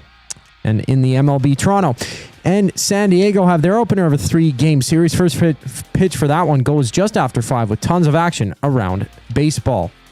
I'm Zachary Kubish. That was your sports update. Sam Nestler from DLLS Stars joins us on the other side of the break. Your home for great performances is the River Cree Resort and Casino. My mother used to let us not lock the doors. She's like, if you're locking the doors inside of the house, it means you're doing something you shouldn't be doing. Yeah, that's why we lock the doors. Host of the Bad Friends and Whiskey Ginger podcast, don't miss Andrew Santino, Freeze Peach, live at the River Cree May 22nd. Michael, what are you doing? We have locks on the outside of the house to keep criminals from coming inside. There's no criminals inside of this house. Yes, there are, Karen. Get your tickets at rivercreeresort.com.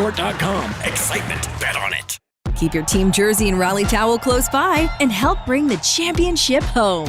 For all your other treasures, store them with Sentinel Storage. Store Canadian. Try 4 weeks free at sentinelstorage.ca. Proud partner of the Edmonton Oilers.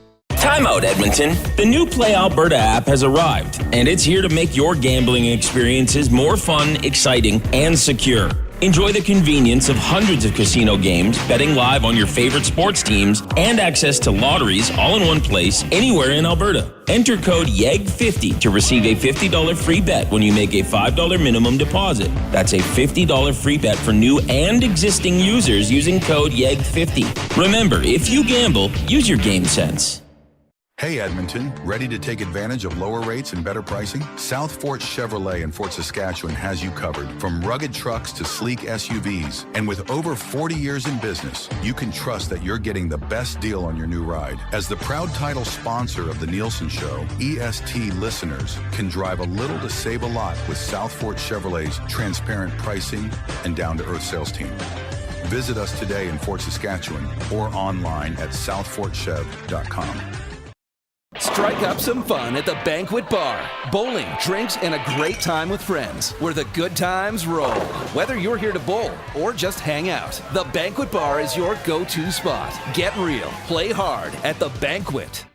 Got some gently used furniture or home goods that need a new home? Find Edmonton is here to help. Every month we furnish over 100 homes to those transitioning out of homelessness, and we need your gently used furniture and home goods. Drop off at 5120 122nd Street or call for free local pickup. Just visit findedmonton.com to learn how your donations can help create a home for someone in need. Plus shop our thrift store, in-store or online, with proceeds benefit those moving out of homelessness through housing supports. Visit us at findedmonton.com. Find Edmonton, supporting our community one home at a time.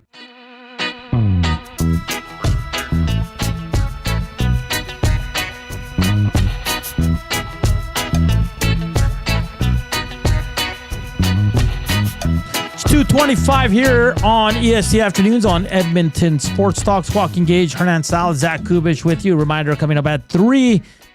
It's Reed Wilkins Show with Jay Milne. They'll take you right up until 6 tomorrow. Full day of programming leading right into the pregame show at 5. Live from Boston Pizza Westgate with Tom Gazzola, and then we'll be back for the post-game show like always. Nice and early compared to the first 2 rounds. 8:20 starts were a little bit tough, but we're going to head to Dallas to talk some Stars here with Sam Nestler. He is the host on DLLS Stars. Sam, good to catch up with you. How you doing down there in Dallas? Hey, guys, I'm doing well. It is a beautiful day here. I'm walking over to the hotel for Oilers media availability, so I have absolutely no complaints. How are we doing over there? We're doing great. Just anxious to get this series going. The Oilers have been off for quite some time now, so everybody's looking forward to tomorrow night. So, Sam, let's start. A tough series, Winnipeg-Dallas. It's always tough when you're playing a team like the Winnipeg Jets. But for you, what were maybe 1 or 2 things that the Dallas Stars did well enough there in that series to get by the Winnipeg Jets? Yeah, you know what? I think Jake Ottinger was a huge key, right? He has been so good in the playoff run. Pete DeBoer always talks about how he gets better as the series go along and then as you get deeper. But it's fresh in his mind that he was outplayed in the Western Conference Final last year by Stuart Skinner, and he's very motivated and very focused to fix that. So he looked incredible. I think if you looked at the 2 teams, the way they lined up, you knew it was going to be even, right? It was going to be very physical. Special teams were going to be key. And really, if you look at how it played out, it was Jake Ottinger, a little bit of Mikko Rantanen, and the Dallas Stars power play that really pushed them through. Yeah. So that was something that I don't know if that's going to carry over, and it might be a totally different series here. But that was really what stood out to me. And at 5-on-5, it was pretty even. Sam, we were talking before last year. One of the main focus points was the health of Rupe Hintz, but this season's completely different, and the addition of Rantanen. The Stars look like a really good team with a lot of depth. In your mind, what are the things that they really have to focus on to have success against the Edmonton Oilers this time around? Yeah, it's a tough ask because the Edmonton Oilers are playing just incredible hockey. What are they, 8-1, I think, since they went down 0-2 in that round. I just think that you have to play a near perfect game in order to beat this team. And that's full credit to Edmonton, because last year, a lot of people believe the Dallas Stars were a better team than the Oilers, and it just didn't work out in their favor, whether that was Skinner, whether that was the Oilers' ridiculous penalty kill. But this year, they are deep, they are mean, they're nasty. They are able to play all different ways. And so that's the challenge for the Stars, because right now, as I mentioned in that last round, they needed Jake to be really, really good. And they needed their power play to come through in really big moments. And they got both of those. Whereas in this series, I kind of feel like it's going to be 5-on-5, because the special teams seem like they're just going to even out. It seems like both of the power plays have been pretty good. McDavid, surprisingly, doesn't have a whole lot of power play points in the playoffs, and I don't expect that to continue. So for me, it feels like it's going to come down to 5-on-5, and I think the key for Dallas is getting a few of the guys going that maybe haven't had a great playoff. And Pete DeBoer loves to talk about how you don't need to score to be successful in the playoffs, right? If you're Matt Duchene, Jason Robertson, Wyatt Johnson, just because you don't have 12 goals doesn't mean you haven't had a successful playoff. Mm-hmm. They've been good analytically. They've been good in different areas. But to beat a team like Edmonton this deep in the playoffs, you have to find a way to put the puck in the net. And I think that's specifically true for Wyatt and for Jason Robertson. This team relies on to provide offense, to provide two-way hockey. Jason Robertson also obviously coming off of the injury at the end of the regular season, hasn't really gotten going in terms of his scoring and what we know Jason Robertson to be. So I think the key is going to be getting those guys going and finding the timing of those moments, right? Who's going to have the big goal in the big moment, and that's where you need those guys to come in and step up. Sam, as far as DeBoer, is he one to line match? Like if he wants to match up against the McDavid line and the Draisaitl line, which lines do you see going toe-to-toe with McDavid and Draisaitl here? It's a good question. He's been kind of back and forth this playoff in terms of that. Sometimes he's gone and really heavily wanting to match up, specifically in Colorado against Nate McKinnon. But in the last round, he just kind of said, look, we have 4 lines that we believe can play with your lines. And we're, if it's a big moment, maybe McDavid's out there. They try to match up a little bit. But in my opinion, I think they believe that they can play with him with at least 3, if not 4 of their lines. So if I was to pick, I'd put Rope Hintz out there with McDavid as much as possible. He's just a super speedy guy, very responsible, big, powerful. But then you can make the argument that maybe it's the guys who are a little more edgy that can get under McDavid's skin and really get him off his game. But it's not the same Dallas team that used to have to put Miro Heiskanen one-on-one on McDavid and just follow him around the ice for 60 minutes. It's just they're deep enough they believe they can play with him. And I think that's been a key for them in the playoffs here, is that they don't really feel they have to adapt to a lot of things the other team does. They feel like they can play their style. So I think if you're going to match it up, it's probably that thin line, best on best, that goes against McDavid. But as you mentioned, and I've seen from them, they switched Draisaitl down to what is now looking like a checking line all of a sudden for a 50-goal scorer, and there's not a lot of drop off between the two. So I don't expect to see a lot of heavy forward matching. I think the defense is where Pete DeBoer really likes to match. So I know he'll want to have either Miro and Harley or Essa Lindell and Cody Ceci out there when McDavid's out there, because that's where I think Pete DeBoer really believes that the difference is made, especially the way they play in their own end. Sam, here in Edmonton, we're no strangers to injuries on defense with Matthias Ekholm skating again, but probably doubtful for the first few games of this series. But Miro Heiskanen comes back late for the Dallas Stars in the Winnipeg series, slowly but surely. That last game, he kind of started looking like the old Miro that we've become accustomed to. Where is he at with his game, and how close is he to getting up to full speed here? Yeah, good question. He's close. I think he played somewhere around 14 minutes in the first game he came back. Then he jumped all the way up to 18 and a half, and I think he almost played 25 last game. So I believe that he is very close. I think the key, and Pete said this over and over, the key is not necessarily if they believe he can play the 20 to 24 minutes that they want him to play. It's more so, what if someone goes down? What if we go to double overtime? What if someone gets thrown out of the game? That is where kind of the gray area comes in. If they don't want to rely on 5 defensemen with Miro Heiskanen as one of them having to play 28, 35 minutes, however long the game goes, because they just don't know how it's going to hold up. It's not that they don't believe it'll hold up. It's just that they haven't seen it yet. So in terms of how he looks ready. He looked like himself. The amount of times he carried the puck up by himself in that game 6 and just beat the entire Jets forecheck. That's Miro Heiskanen, right? We know he has a great stick. We know he's excellent in his own end. His defending is just, it's ridiculous how many times he makes a 2-on-1 look like he is in the favor of the 2-on-1, even though he's the one back.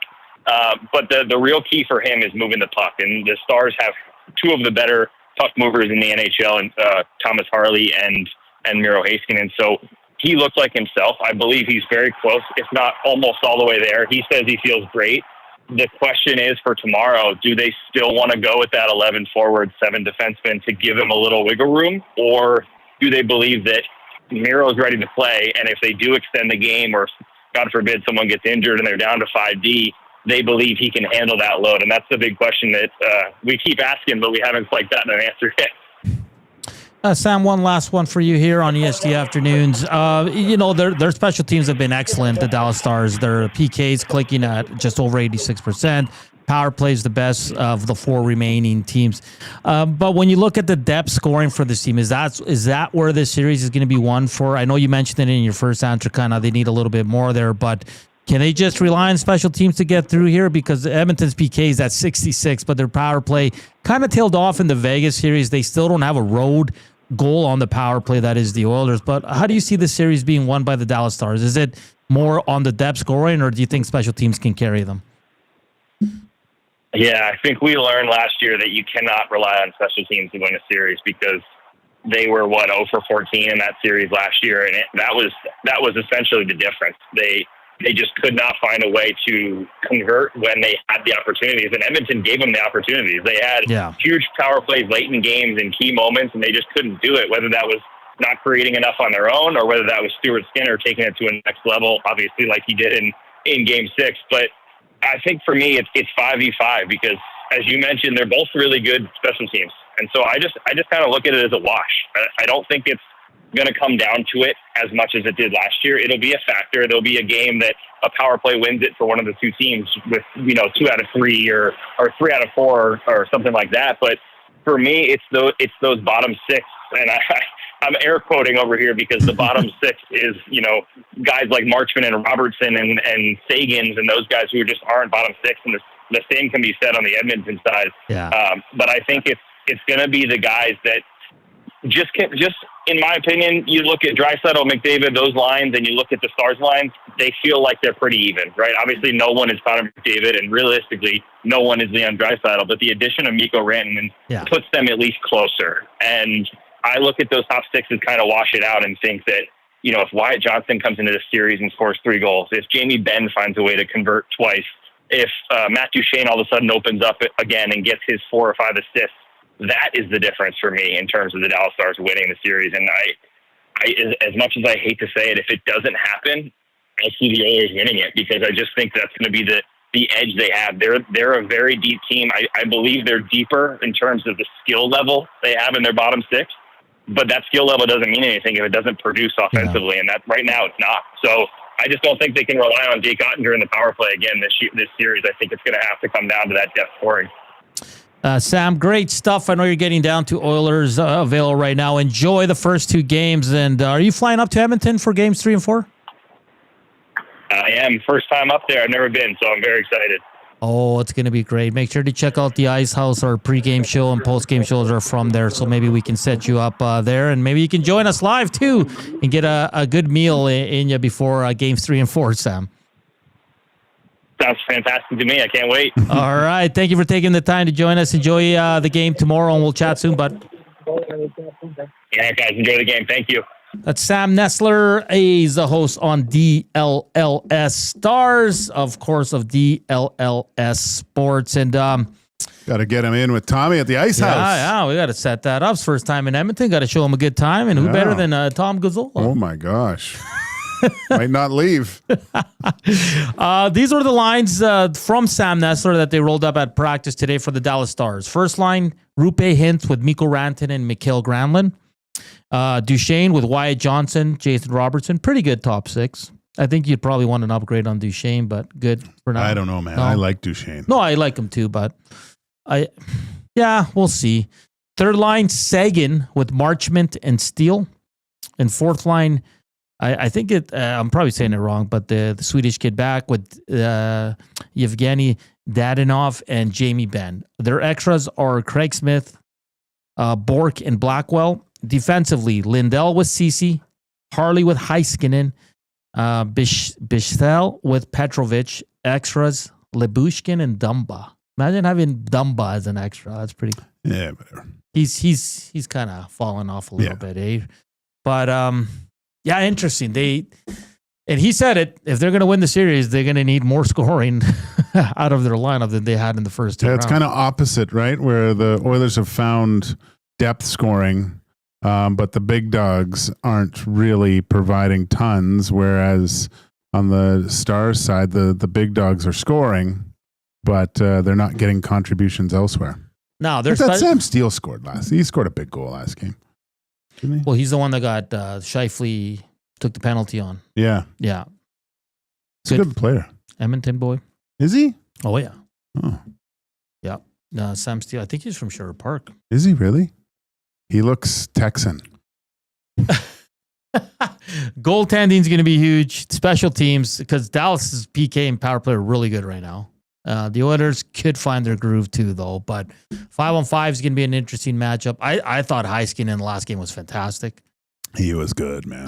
Him and Hart. That's so good. That's so fortunate. And they swap on the power play. Eh? Yeah, I know. Yeah. That's pretty cool. Well, Harley's been quarterback in that thing.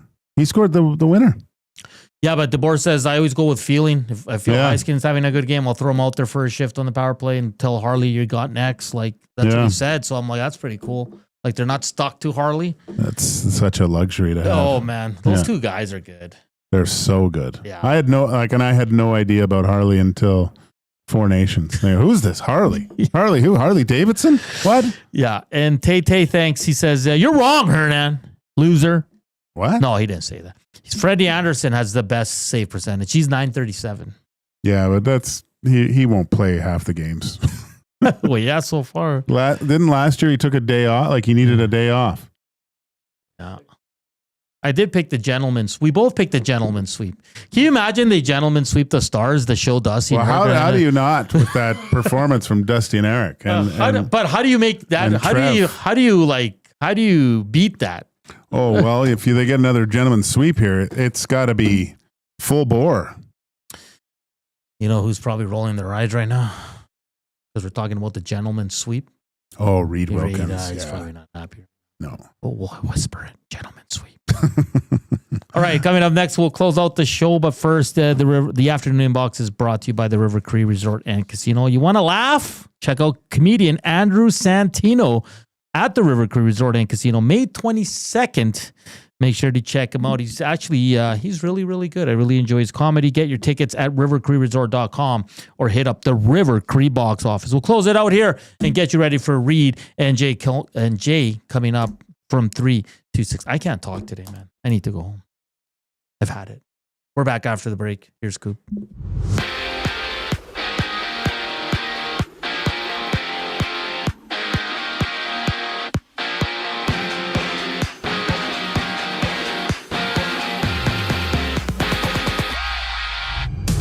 Overseas, Canada controls Sweden 5-3 at the Hockey World Championship in the dying minutes of the contest. Sweden pulling Jacob Markstrom for the extra man. Elsewhere, Germany and Denmark are locked at 1 apiece at the end of 60 minutes. And back in the States, the Hurricanes and Panthers clash for Game 1 of the Eastern Conference Final. Florida sweeping the Canes in their only playoff series back in 2023. While in football, all 32 NFL owners have voted in favor of allowing their players to participate in flag football at the 2028 Summer Olympics. On the court, Shea Gilgeous-Alexander and the Thunder face the T-Wolves in Game 1 of their series to determine the best in the West. Tip-off for that one goes at 6:30. Meanwhile, Canadian center Zach Edey of the Grizzlies has made the NBA All-Rookie First Team with 73 of 100 total votes in favor of Edey making the All-Rookie First Team. In Toronto, the Jays and Padres have their opener of a 3-game series. That one starts at 5:07. The final segment of EST Afternoons brings us back on the other side of the break. I'm Zachary Kubish, and you're up to date. The Reed Wilkins Show with Jay Milne. The new head coach of the Edmonton Elks, it is Mark Killam checking in. Walk us through a couple key areas where there might be some battles coming into camp. One that everyone expected is the battle at kicker. DB, I think, is a highly competitive position in training camp. We've got a couple nationals mixed in there. You know, we're 3 deep at every spot, and all 3 of those guys at every spot are battling. The Reed Wilkins Show with Jay Milne, weekday afternoon 3 to 6, only on Edmonton Sports Talk. Your clear choice for Edmonton sports.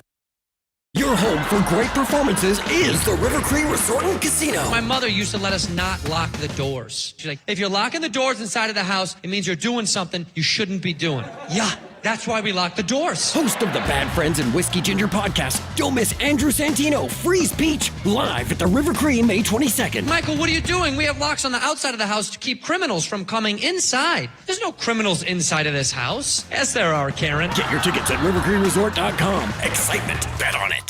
You've heard the name, but what does it mean? For over 66 years, William Huff Advertising has supplied signage from screen printing to digital to LED with design, production, and install in-house. It's a one-stop shop for all your signage needs. Edmonton owned and operated, William Huff has been trusted by the biggest companies and teams in the City of Champions and many others across the country to do the job. If you're looking for a way to get the word out about your company or event, they are the answer. Go to www.williamhuff.com. Their results speak for themselves.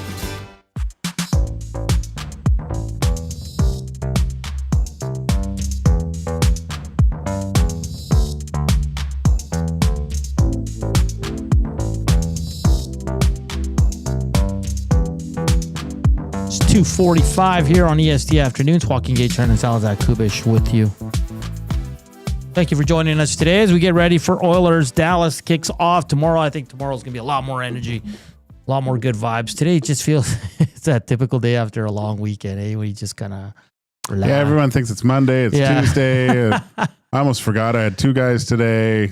And then the amount of work that you have to do is always might be pushed from the Friday of the long weekend. Yeah. And just there's a bottleneck Tuesday morning. So it's going to be a long evening. Yeah, well, at least we get a couple of good games in the NBA. Minnesota takes on OKC, and then, of course, we get a hockey game. The hockey game, Florida Panthers, Carolina Hurricanes. Who you got? Oh, we got to pick that series. Yeah. Okay. Coob, you start. I got to think about this.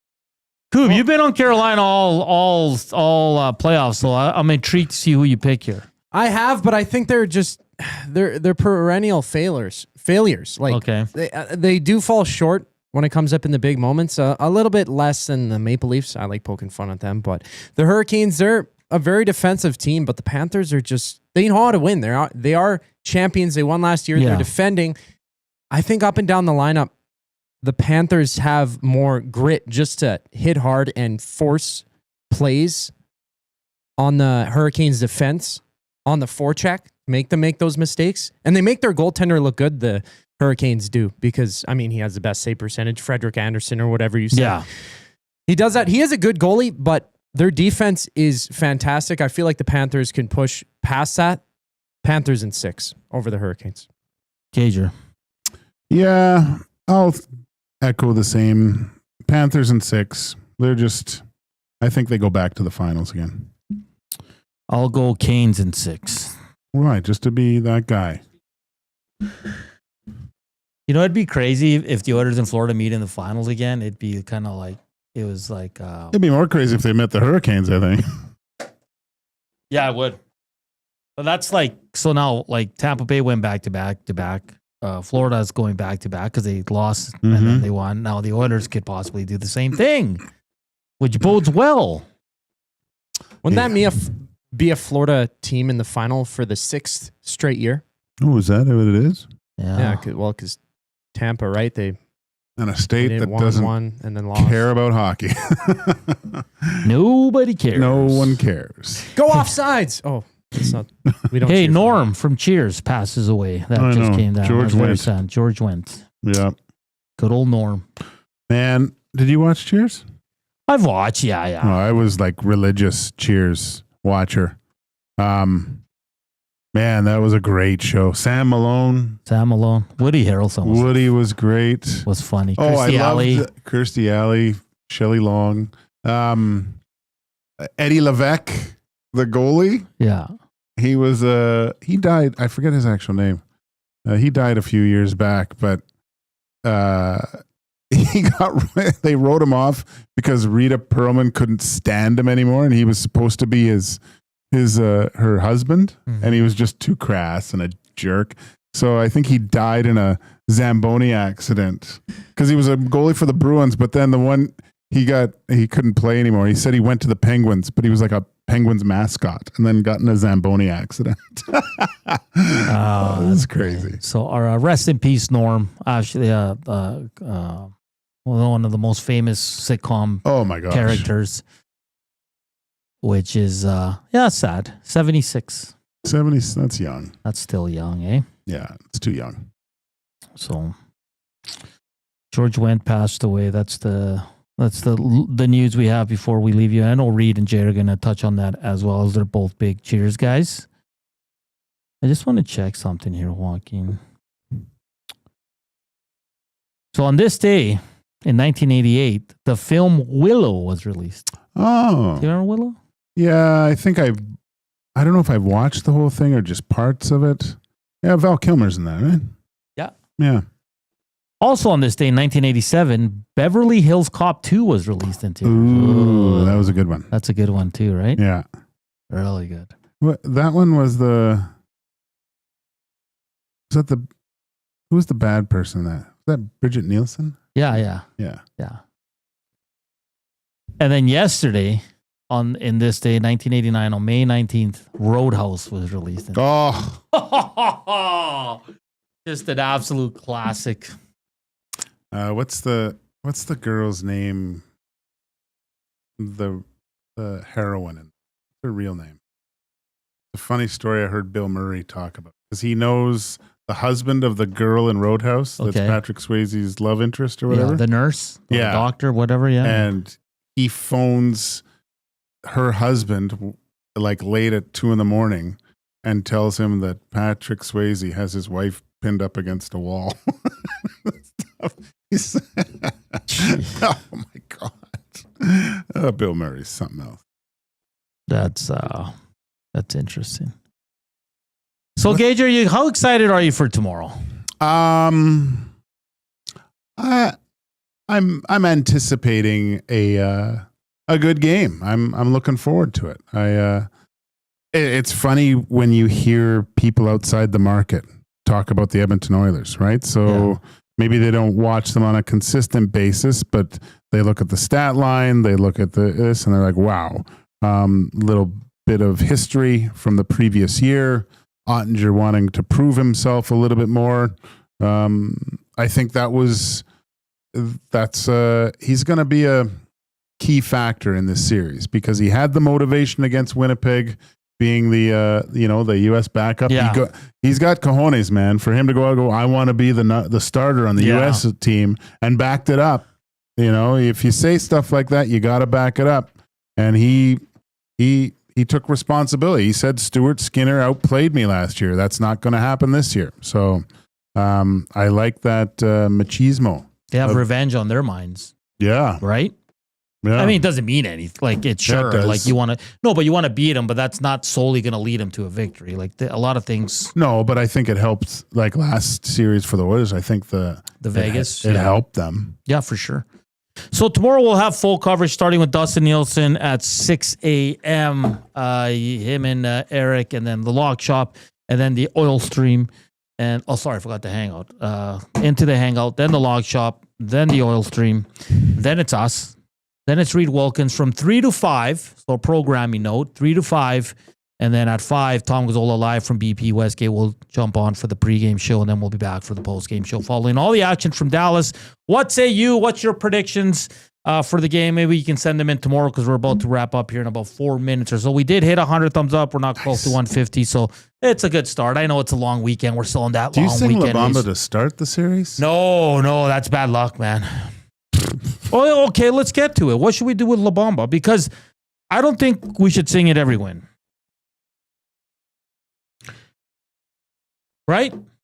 Hey, this is No, like we're a team here. I don't want to stress your vocal cords here. So I just think, how about we just do it when they win the series? Okay. All right. Is that cool? If they win the series. They will. You say that with a lot of confidence. I I know I haven't said been them in 5. But I haven't been this confident, I don't think, ever with an Edmonton Oilers team. No, you haven't. But I think there's good reason to be. Maybe that's not a good thing I'm confident with the Oilers because I've always said they were going to lose each series.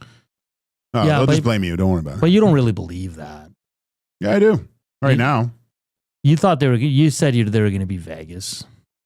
Who? You. What? The Oilers were going to Yeah. win? Yeah. So you don't always go against the Oilers. Did I say they were going to win? Yeah. You picked them in 7. Oh, did I? I said they were going to lose against the Kings, though. I said Yeah, the Kings so at did 6. I, though. Yeah.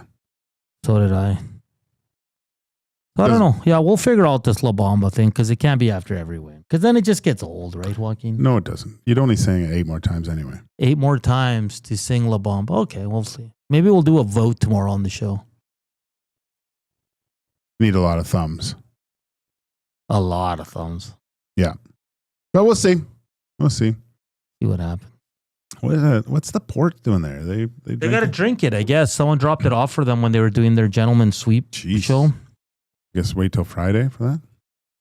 They'll have to wait. So we'll wait and see. Dusty drinks port? No, someone just dropped it off. What do you think? I don't know. So it's a busy week. We got NHL Playoffs, of course. The home team here is going to be heavily involved, so we'll be all over that. We have NBA Playoffs. The MLB is ongoing. We have race week from Monaco. The Indy 500. What else am I missing, Joaquin? Elks. Did you say Elks? Elks training camp. They play their first preseason game this weekend. We got the Stingers underway. Riverhawks are close to starting as well. So it's a busy time. It's a beautiful time. Looks like the weather's turning towards the end of the week. We'll probably hit some 20-plus weather finally and some sun as we enter the weekend into next week. So we'll see what happens. So the Oilers today, Thursday, Sunday. Sunday reminder, it's at 1 o'clock p.m. I like it. I'm biased because I got to work, so 1 o'clock's perfect for me. I know a lot of people don't. Sunday? Yeah. Oh, yeah. What else are you going to do? Exactly. What time's the race? Well, It'll be in the morning. 6 a.m. Yeah. Yeah. Man, look at that. Watch the race. Get ready for the Oiler game. Perfect day. Nothing better than that. Nothing better than that. John Carlos says, La Bomba for the series win. Maybe we'll put it to a vote.